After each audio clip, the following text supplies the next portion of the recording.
I have not watched an animated DC movie in years, and I had no intention of doing so anytime soon until Justice League Crisis on Infinite Earths Part 1 caught my eye. Based on the infamous grand multiverse-bending comic book run of the same name, this movie is apparently part 1 of a trilogy meant to end this current continuity of animated DC movies, dubbed the Tommorowverse.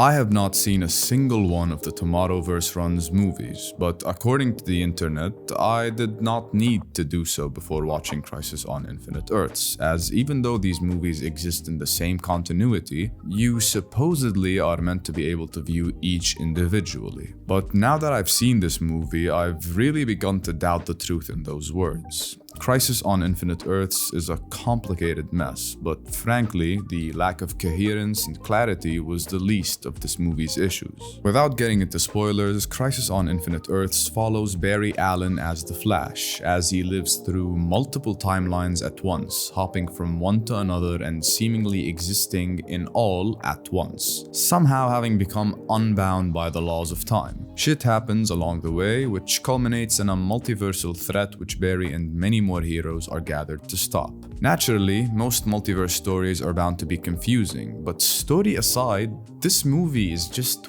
weird. It's a big budget, mainline DC animated movie, and yet it is so weird, particularly in everything related to its presentation. To start off with the elephant in the room, the art style. Now, I'm not usually one to diss on art style and animation, and from what I understand, this divisive style has been a staple of the Tommorowverse movies, but good God, is it awful. And again, I really don't mean to be dissing the art style itself. This wooden, archer-like 2D, 3D hybrid may be fine for some people, and even for me would be acceptable were it not for the fact that the animations were also truly and sincerely terrible. Everything is so wooden, janky, and slow. Nothing flows well in any capacity, and it makes the movie feel so lifeless and empty. Fight scenes are very underwhelming. Barry's running is laughable half the time, and even facial animations are a struggle. It just feels like a no-budget student animation project, which is not really a fair and proportionate level of quality for Warner Brothers and DC themselves to deliver.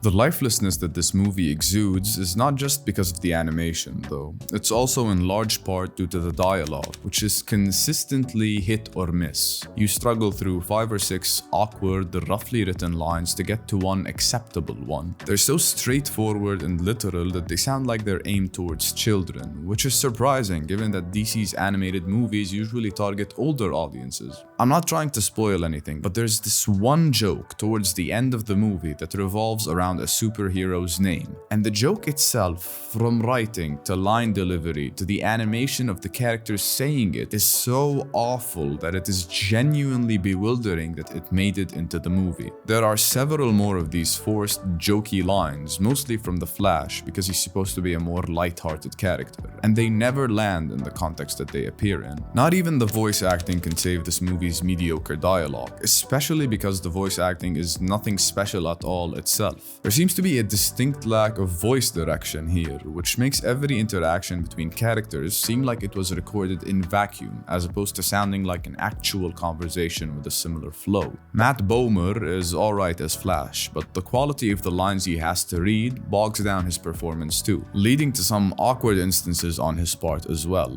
Most of everyone else is acceptable if you disregard the fact that it sounds like they're speaking to the void as opposed to each other, except for Jensen Ackles as Batman, who is surprisingly wooden and awkward. It feels like an unconfident Batman, one that's trying too hard and ending up inconsistent. It's odd because I like Jensen Ackles and his performances elsewhere, but here it just felt phoned in. He only sounded good in a handful of lines throughout the movie, which is a shame because in those lines he showed a lot of potential, properly exhibiting that powerful, charismatic, commanding broodiness that Batman is meant to have.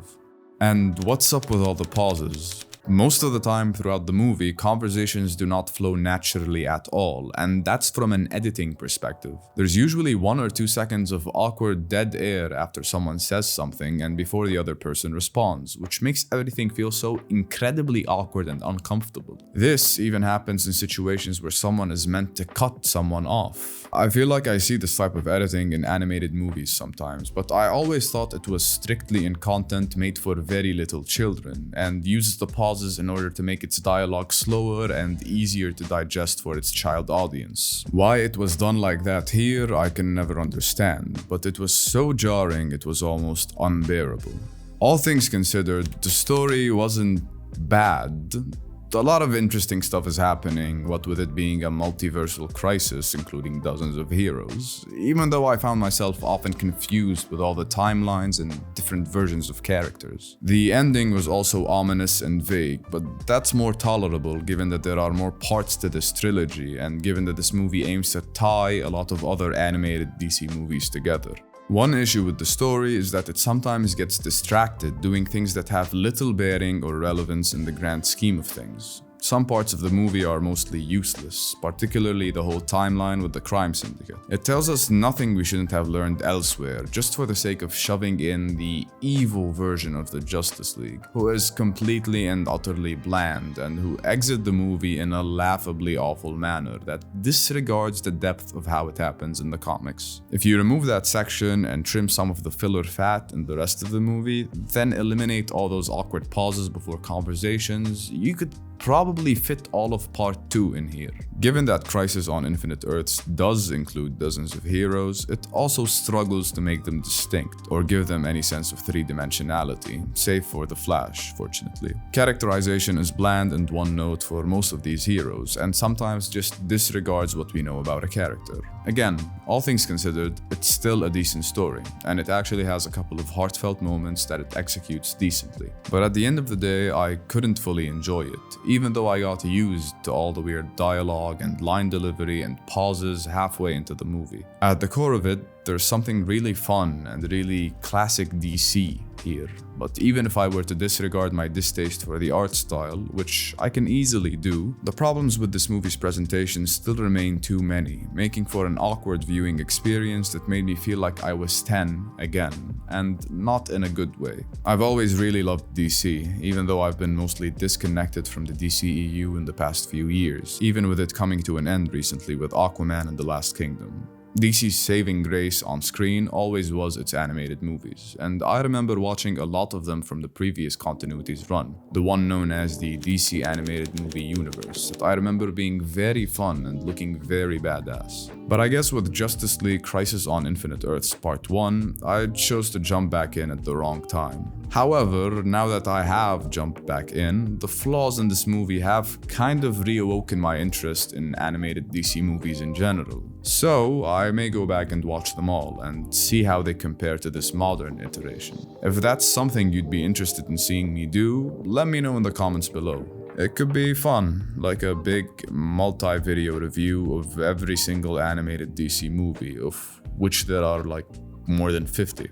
Anyways, thanks for watching. Let me know what you thought about the movie in the comments below, and tell me if that weird dialogue pause thing bothered you, because I really can't be the only one. If you enjoyed this video in some capacity, make sure to like, subscribe, and all that good stuff. Take care and see you soon. Goodbye.